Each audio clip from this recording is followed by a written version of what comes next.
Et il s'agit du premier sommet des BRICS depuis que l'Indonésie a rejoint le groupe en janvier en tant que 11e membre. Les pays des BRICS représentent désormais près de la moitié de la population mondiale et environ 40% de la production économique mondiale. Le sommet de cette année vise à trouver des solutions pour une gouvernance mondiale plus inclusive et durable.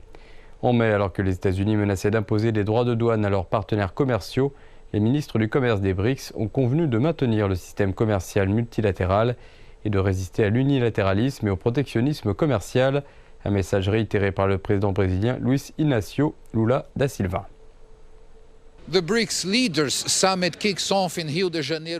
Le sommet des dirigeants des BRICS débute dimanche à Rio de Janeiro, ici même au musée d'art moderne de la ville. Cette porte que vous voyez avec des lumières, c'est par là que les dirigeants vont passer pour leur réunion dans ce bâtiment. Et bien sûr, ils ont plusieurs questions importantes à discuter, à commencer par les questions qui ont été choisies par le Brésil, le président du groupe cette année. Les questions qui tournent beaucoup autour du développement durable, qui a à voir avec la transition vers une économie plus verte, la décarbonisation de l'économie, mais aussi des questions comme la promotion de la santé publique mondiale et la réforme de la gouvernance mondiale, des institutions telles que l'ONU, en particulier le Conseil de sécurité de l'ONU. Il ne faut pas oublier que les BRICS ont été fondés principalement en tant que groupe économique et pour défendre le multilatéralisme. Mais bien sûr, il y a des années, lors de sa création, au début des BRICS, le multilatéralisme ne subissait pas le genre d'attaque que nous voyons aujourd'hui sur de nombreux fronts, comme la guerre des tarifs douaniers, qui n'en est qu'un exemple. Les tensions n'étaient pas non plus aussi fortes en termes de sécurité mondiale qu'elles ne le sont aujourd'hui. Bien entendu, ces thèmes seront également abordés par les dirigeants réunis ici à Rio de Janeiro. Mais il faudra attendre pour savoir dans quelle mesure ils parviendront à trouver un terrain d'entente, probablement dans la déclaration qui, comme toujours dans ce genre d'événement, sera publiée à la fin. Outre le sommet des dirigeants, plusieurs événements importants se déroulent ici à Rio de Janeiro, parmi lesquels les réunions bilatérales qui ont toujours lieu lorsque les dirigeants se réunissent quelque part dans le monde.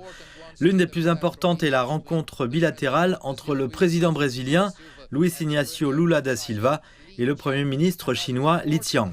Une autre réunion importante qui se tient ici à Rio de Janeiro est celle des gouverneurs de la nouvelle banque de développement, la Banque des BRICS, certainement l'une des institutions les plus connues créées dans le cadre du groupe des BRICS.